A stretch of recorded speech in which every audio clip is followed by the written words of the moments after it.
what would you recommend for managing / receiving feedback on pain in the clinical world so as not to ignore patients' perceptions but still maximize the rehab process? I can start. All right.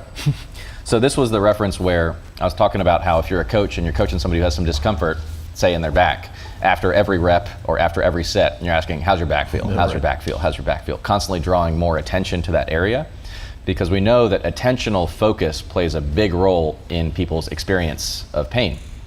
And so I would make the recommendation to not do that when you're coaching people. This isn't to swing the other way and to say just to ignore any symptom that they report, but you don't necessarily need to go fishing for that. In a rehab context, if you are a skilled clinician and observer and communicator with your patient, then you can observe what they're doing and then just ask them what their thoughts are after a given set. How'd that go? Do you feel comfortable increasing the load? Something like that. And given that you've had the discussion, the education process ahead of time saying we're going to work in a range of tolerable symptoms and aim to progress gradually from there, then you can get that feedback.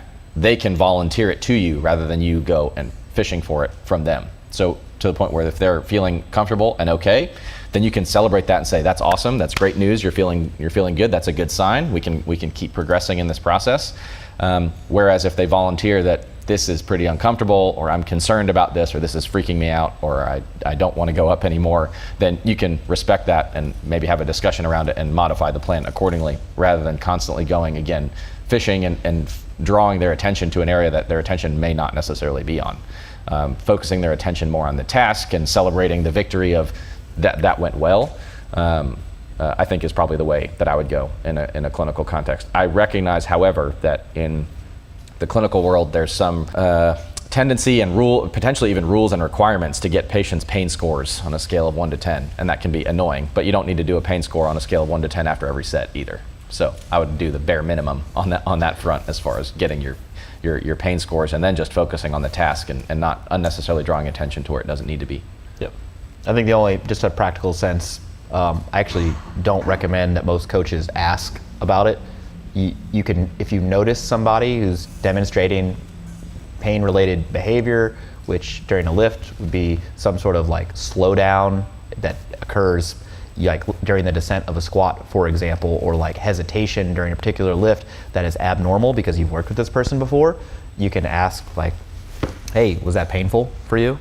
Or you can ask them even a more open-ended question, like what's going on, just to get them to start talking about it.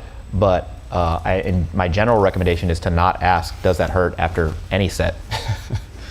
The only time I think that's appropriate is if you're trying new stuff to try to work around an existing injury and you're kind of like literally on the fly trying new things to see if they're still sensitive to that particular movement. So if someone had low back pain, like Leah, when we were training together in Santa Cruz quite frequently, if she had like a low back pain, we'd do like a mid-shin rack pull, and I would, after she did a set, I'd be like, how'd that feel? How'd that feel is the right question there, yeah. I think. Yeah. And then if that didn't, if she's, said, it's still pretty sensitive, it's still aching pretty good, we try another thing, and I would say, again, how does that feel? Something like that. Yep. I think, the big thing that people, I don't know if they feel this way, but I certainly think it gets perceived this way. It's like, you have to be perfect with this pain stuff. Like, and if you mess up, like, dang it, I ruined it. Yeah. And it's not the case. Like, we're all humans, we all make mistakes, we all say the wrong things sometimes. The important part is to not compound an error with another error. Like, oh, did that hurt? And you're like, oh no, I said the H word. Oh, dang, now you're freaking out about it, and they're like, what? And so some of that actually gets transferred to them, and they're like, they start feeling guilty about having pain, a normal human experience, and then the stuff can start kind of snowballing. And so I think it's just like, yeah, look, we all make mistakes and don't use the right language all the time. We have certain goals for how we communicate, and let's try to do the best we can. But in the coaching setting, I think it just plan on saying, how does that feel if you notice something strange? Yeah.